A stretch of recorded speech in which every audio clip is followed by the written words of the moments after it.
¿Cuál es el peor momento para que te cuenten una historia de terror? Fue la pregunta que nos hizo José Manuel, uno de mis amigos, mientras compartíamos cervezas alrededor de la fogata.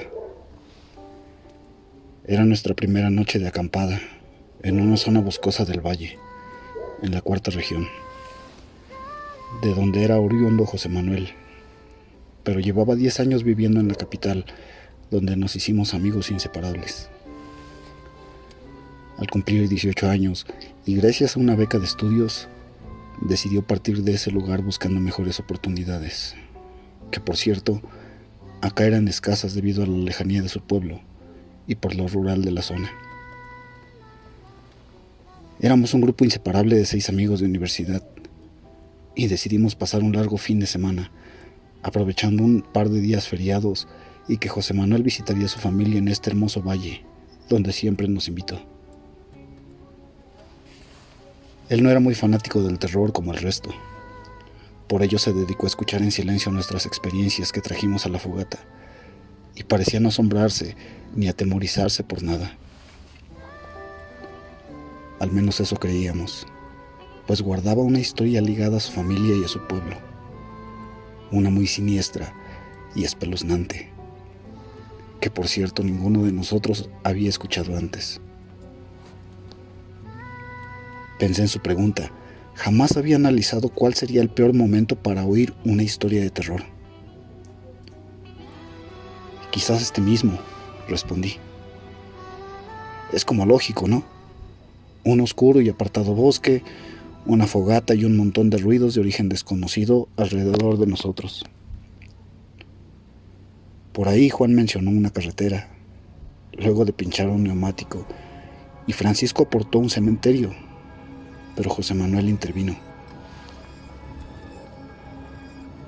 No pregunté por un lugar, sino en qué momento o situación, dijo sin despegar la vista de la fogata. Cruzamos miradas y nos encogimos de brazos, algo inquietos por la seriedad con la que José Manuel se estaba tomando su pregunta. Parecía que nos quería contar algo. ¿Han escuchado hablar del velorio del angelito?, preguntó. Todos al unísono respondimos que no, y luego de un silencio incómodo dijo: un velorio, ese es un horrible momento para escuchar una historia de horror, más aún si lo que te cuentan tiene relación con el momento. Nadie intervino. Estábamos más bien a la espera de lo que iba a salir de su boca, y creo que todos en nuestras mentes pensábamos: ¿a quién rayos se le ocurriría contar una experiencia de terror en pleno velorio? Lo que les voy a contar es algo muy horrendo. Una tradición completamente oscura y siniestra de la que está prohibido hablar, continuó. Nadie por estos lados quiere recordar la escabrosa tradición, y con el paso del tiempo la han ido sepultando junto con cada persona de aquella época que vivió para contarlo. Actualmente pocos guardan la historia.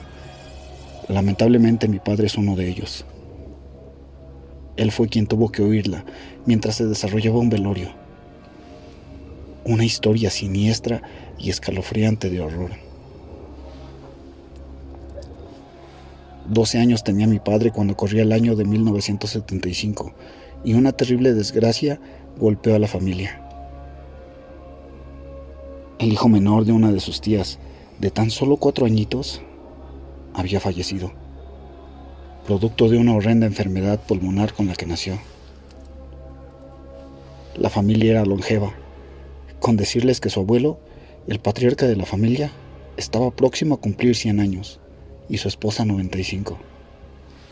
Razón por la cual mi padre nunca había estado en un velorio hasta ese momento. No entiendo mucho de las celebraciones post-mortem. Era algo completamente nuevo para él. Por ello, deambulaba en aquellos días algo confundido y ajeno a la desgracia, jugando con una pelota de trapo por las calles polvorientas, en compañía de primos y otros niños del pueblo. El infante era velado en su casa, y casi todo el pueblo participaba, bien atendido por nuestra familia. causando curiosidad en mi padre al no entender si se trataba de una celebración o de un trágico velorio. Había comida y bebida, incluso vino. Se ofrecía a los visitantes que desfilaban por la casa a despedirse del niño que yacía en el centro de la casa, vestido completamente de blanco, dentro de un cajón de madera sin tapar. Solo una persona en todo el pueblo se excluía del velorio. Sentado en una banca en el umbral de su casa, justo al frente donde ocurrió el velorio. El anciano, abuelo de papá, bebía una taza de té, observando al gentío entrar y salir con nulo interés de participar de aquella despedida. Mi padre era muy cercano a él, y desde primera hora, cuando sentó su pesado y viejo cuerpo en aquella banca, corrió a saludarlo. Casi atardecía, y algo exhausto de tanto jugar con primos y amigos, decidió ir a sentarse junto al abuelo, sin saber que aquello daría origen a la historia más aterradora que llegaría a sus oídos, también a vivir una experiencia completamente macabra. A partir de este momento les contaré la historia en primera persona, tal cual lo vivió mi padre y nos la relató. Nos dijo. Luego agarró su botella y bebió hasta la última gota de cerveza antes de comenzar. Yo tragué saliva, pero tenía la garganta seca. Bebí un largo trago de cerveza y me acomodé cerca del fuego a escuchar el intrigante relato que nos tenía José Manuel. Todos aguardábamos en silencio. Él era una persona sumamente divertida, por eso era tan raro verlo tan serio. Claramente lo que traía a nuestros oídos debía ser algo muy serio y horrible. En esta especie de introducción había quedado claro. Pablo echó maderos a la hoguera, la noche avanzaba y con ello el frío. José Manuel comenzó su relato como si hubiese sido el mismo papá quien nos lo estaba contando. Me senté junto al abuelo completamente sucio y cansado de tanto jugar aquella tarde. Me observó un momento y con sus arrugadas manos me zamarreó la cabeza llena de tierra, brindándome una cariñosa sonrisa. ¿Por qué no estás en el velorio, abuelo?, le pregunté curioso. Había estado todo el día sentado y solo entró a comer cuando la abuela le sirvió el almuerzo. Me observó unos segundos con rostro serio y luego volvió la mirada hacia el frente, hacia la casa donde velaban al pequeño, la que había estado vigilando desde el umbral. ¿De verdad quieres saberlo?, me devolvió la pregunta, a lo cual asentí con la cabeza. Si bien a su edad estaba más cuerdo que nunca, lo que me contaría rayaba en la locura, al menos para mí. Jamás entendí los motivos de llenarle la cabeza a un muchacho de 12 años con una historia completamente delirante y macabra. Miró a sus espaldas para asegurarse que no estuviese la abuela cerca. Luego llevó su índice a la boca dándome a entender el hermetismo con que debía tratar lo que me contaría. Ellos vendrán por la noche, prosiguió. No solo esta noche, sino todas las noches mientras no sepulten a esa criatura. Vendrán a buscar su alma para evitar que lo exhiban como un trofeo. En este lugar le hacían cosas malas a los niños cuando morían. Aquí se esconde una oscura tradición que, si bien hace ya casi un siglo dejó de realizarse, ellos no lo saben. Por eso cada vez que fallece un niño, vienen por su alma. La muerte y el dolor los llama. Deambulan por el pueblo espantando a la gente y arrebatándole el alma del fallecido a los vivos. En algunas ocasiones han intentado hasta llevarse el cadáver. ¿Ellos quiénes, abuelo? ¿A quién te refieres?, pregunté completamente asustado. A los niños sin ojos. Todos y cada uno de los niños que han muerto en este polvoriento pueblo, me respondió. Antiguamente, cuando un menor de 7 años fallecía, se tenía la creencia que era un ángel, que iría directamente al cielo, instaurando la aberrante tradición de celebrar su muerte mediante fiestas casi paganas para el pueblo, en donde exhibían el cadáver del pequeño encima de una mesa o en un altar, vistiéndolo completamente de blanco, llenándolo de adornos e incluso acomodándolos erguidos como si estuvieran vivos para tétricas sesiones de fotografías post-mortem. También los paseaban por las calles. La tradición denominada el velorio del angelito prohibía a su familia llorar su muerte, ya que podría interferir en su ida al cielo. Era tan macabro aquello que, de ser requerido por padrinos o familiares cercanos, los cadáveres eran trasladados a otros hogares, donde permanecían días y semanas mientras duraba la celebración. Era algo totalmente aberrante e incomprensible, calificado como una herejía por la iglesia. Había incluso familias acomodadas que pagaban a los padres enormes sumas de dinero por arrendar a los angelitos para tenerlos un día en sus hogares con motivo de la celebración. Luego de semanas eran enterrados con una extrema putrefacción, debiendo incluso descoyuntar sus huesos, en algunas ocasiones para poder meterlos en el ataúd. Comida y alcohol en exceso había en estas celebraciones. A causa de las borracheras, muchas veces se olvidaban a los angelitos, causando horrendos incendios al voltear y descuidar las veladoras. Incendios donde los cuerpos de los infantes prácticamente encontraban una segunda muerte. Así fue como en una horrible epidemia de sarampión que azotó al pueblo, hubo un velorio que duró varias semanas, despidiendo a media docena de angelitos que perecieron a causa de la peste. El velorio masivo se realizó en un local, y el gentío completamente emborrachado a causa del exceso de vino provocó la quinta noche un grotesco incendio, calcinando los cuerpos putrefactos de los pequeños angelitos. Algunos de los presentes juraron oír llantos y gritos horribles, fantasmales, que provenían de los pequeños mientras ardía el lugar.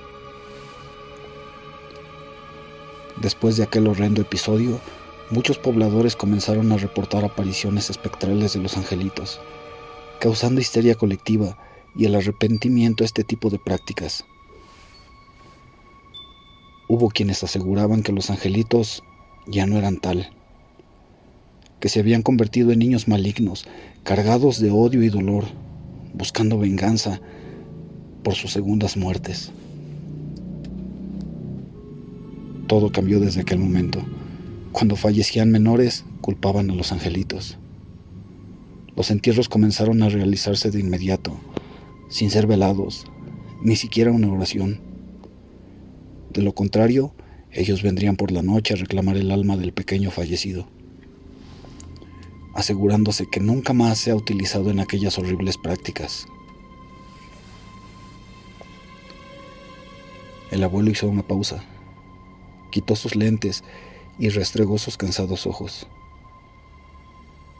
Algo de tristeza y melancolía lo embargaron.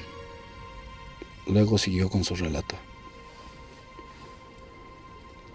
Recuerdo cuando una madre recorrió con horror el pueblo durante 2 días buscando el cadáver de su pequeño hijo, al cual estaba velando en su casa. No alcanzó a vivir 1 año cuando la muerte vino por él. La mujer despertó a la mañana siguiente de su fallecimiento y simplemente el pequeño ya no estaba en el ataúd. Algunos dicen que alguien, o su propio padre, robó el cadáver para enterrarlo rápidamente, evitando con ello la maldición y las apariciones fantasmales. Sin embargo, la mayoría piensa que fueron ellos, los niños quemados sin ojos, que aquella triste y desoladora noche caminaron entre nosotros dejando una estela pútrida de carne quemada que duró hasta el amanecer. Hoy en día la mortalidad infantil es escasa, pero aún así, cuando muere un niño, los que sabemos de aquellos tiempos y prácticas horrorosas, evitamos participar de velorios y funerales. No entraré a esa casa por nada. Solo espero que le den sagrada sepultura a la brevedad. Esta noche vendrán por él. Así que te recomiendo que te encierres en tu cuarto y no salgas por nada. Aun si escuchas cosas o veas otras que tal vez a tu corta edad no comprendas, estás advertido. A estas alturas yo ya estaba aterrado. Y si bien mi casa estaba al frente y continua a donde se realizaba el velorio, la distancia parecía toda una travesía a esas horas, cuando el sol ya se había escondido.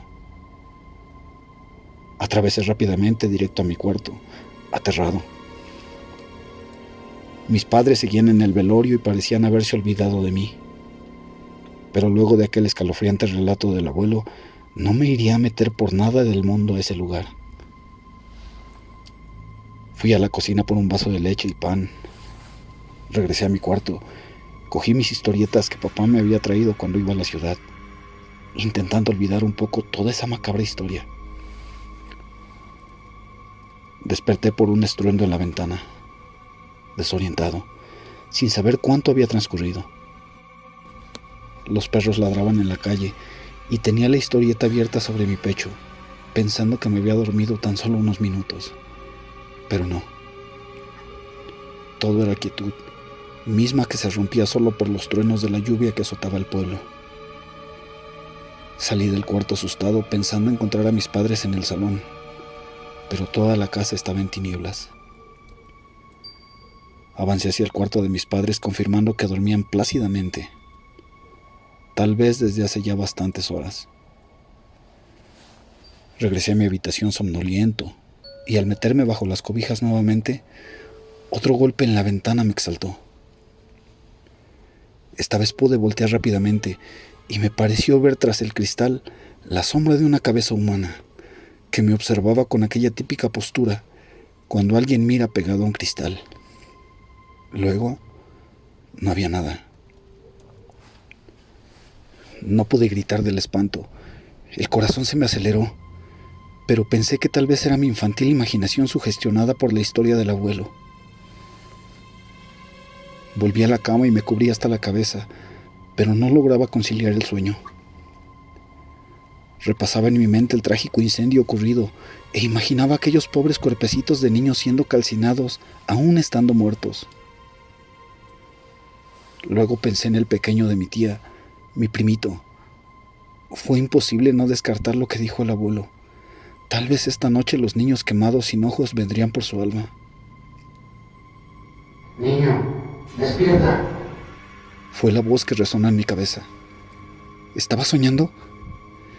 Pensé que sí en un principio, pero al acomodarme entre las cobijas, la pequeña voz susurrante volvió a emerger desde la oscuridad. Niño, juguemos a la pelota. Exaltado me senté en la cama, presa de un horror incuantificable, dirigiendo mi atención hacia la ventana. Acomodé mis ojos a la negrura y ahí estaba nuevamente aquella silueta, observándome. Era una pequeña cabeza, claramente la de un niño.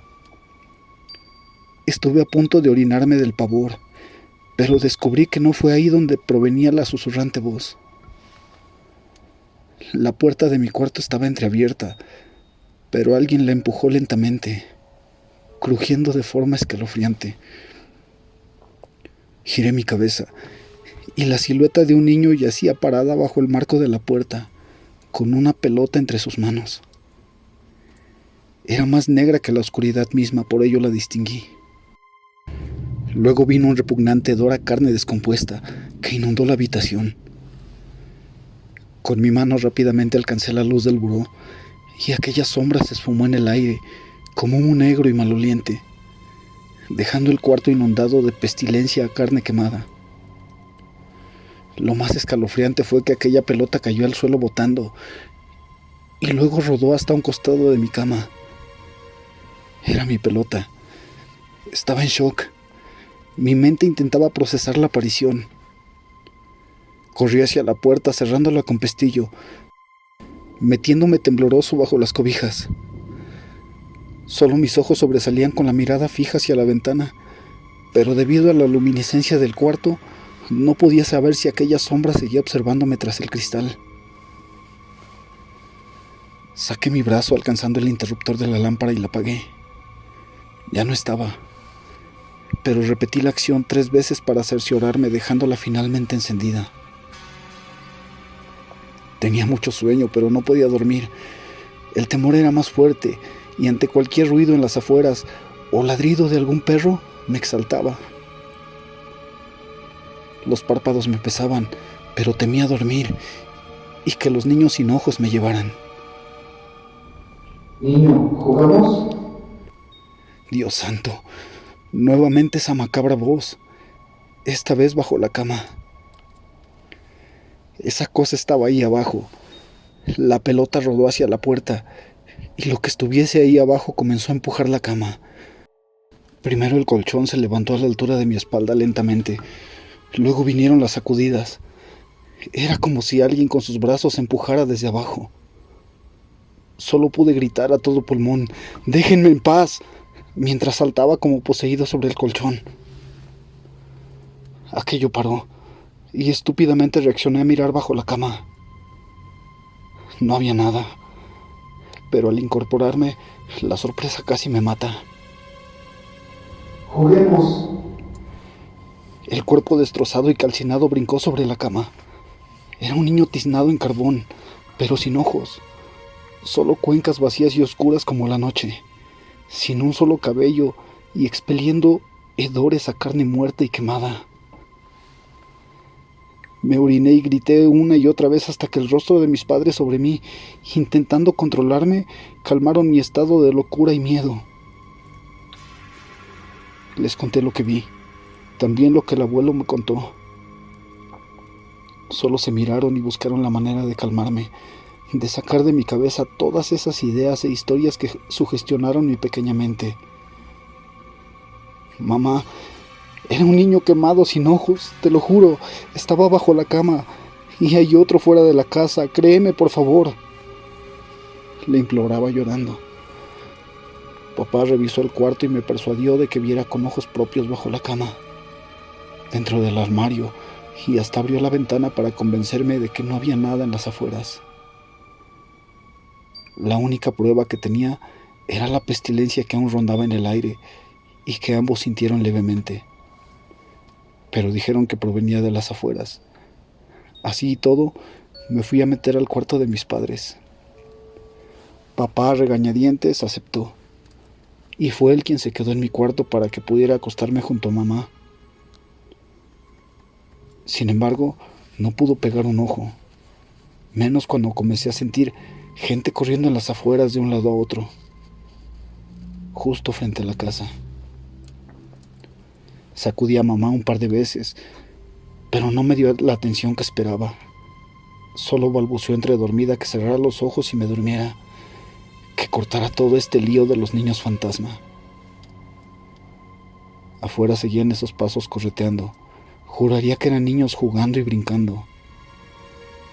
Si bien estaba aterrado como hace unos momentos, el hecho de estar en el cuarto con mamá me dio cierta tranquilidad, razón por la que me envalentoné y caminé a oscuras hasta la ventana que daba justo a la calle principal.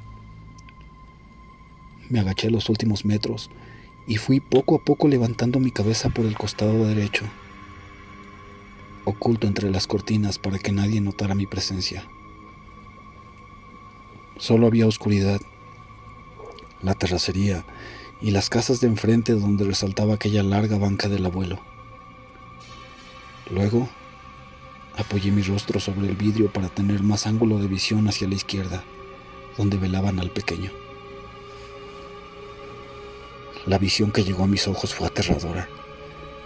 No tan nítida como el encuentro en mi cuarto, pero suficientemente clara dentro de la negrura para saber qué era. Primero, fue la sombra de un niño que salió de la casa de la tía. Se quedó parado unos cuantos metros frente a la puerta sin hacer absolutamente nada, totalmente inerte. Luego aparecieron 2 sombras más de niños, de alrededor de 6 a 7 años, emergiendo desde la casa. Pero había una tercera, una tan pequeña que en un principio no la noté. Un pequeño niño, muy chiquito, que iba al centro, tomado de las manos de ambos niños que lo ayudaban en su andar. ¡Se lo llevan! ¡Se lo llevan! Grité sin importar ni siquiera la hora o parecer un demente. Llamé a mamá una y otra vez hasta que despertó enfurecida conmigo. Luego papá entró al cuarto e intenté convencer a ambos de mis visiones. No me creyeron e incluso me llevaron a la fuerza hacia la casa de la tía y me hicieron ver con repugnancia que no había absolutamente nadie, que el niño estaba en el cajón, tieso y gélido como la noche, que nadie se lo había llevado. Aún tengo en mi memoria la imagen de aquel pequeño grisáceo. Ahí José Manuel concluyó el relato, tal cual su padre se lo contó. Luego abrió otra cerveza que casi terminó de un solo trago, antes de cerrar la historia, ahora con sus palabras.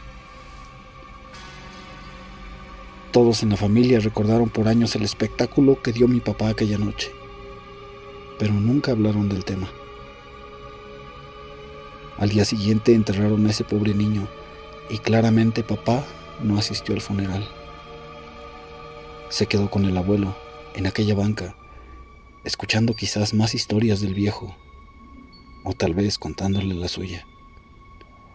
Sabía que el viejo era el único que le creería. Papá lo contraria una vez más y me hizo prometer que sería solo para mis oídos. No sé por qué rayos se los cuento a ustedes. Quizás me siento como mi padre en aquel momento. Quizás estoy experimentando cosas o teniendo visiones fantasmales que nadie creería, excepto ustedes, nos dijo. Una rama crujió en nuestras espaldas, luego otra por un costado de la carpa. Un escalofrío nos recorrió a todos por igual. Tal vez no estábamos tan solos en ese bosque. Tal vez José Manuel no vino solo a acampar. Tal vez algo lo acompañaba. Y saben, hay algo en su rostro que lo perturba. La historia que nos contó es real. Busqué información al respecto y efectivamente, aquella tradición existió. Tal vez por ahí, en algún lugar, todavía existe. Y solo de pensarlo, me recorre un escalofrío. De todas las que conozco, es de lejos la más macabra y espeluznante. Para terminar, solo quisiera dejarles un consejo. No olviden cerrar la puerta. Niño, juguemos a la pelota.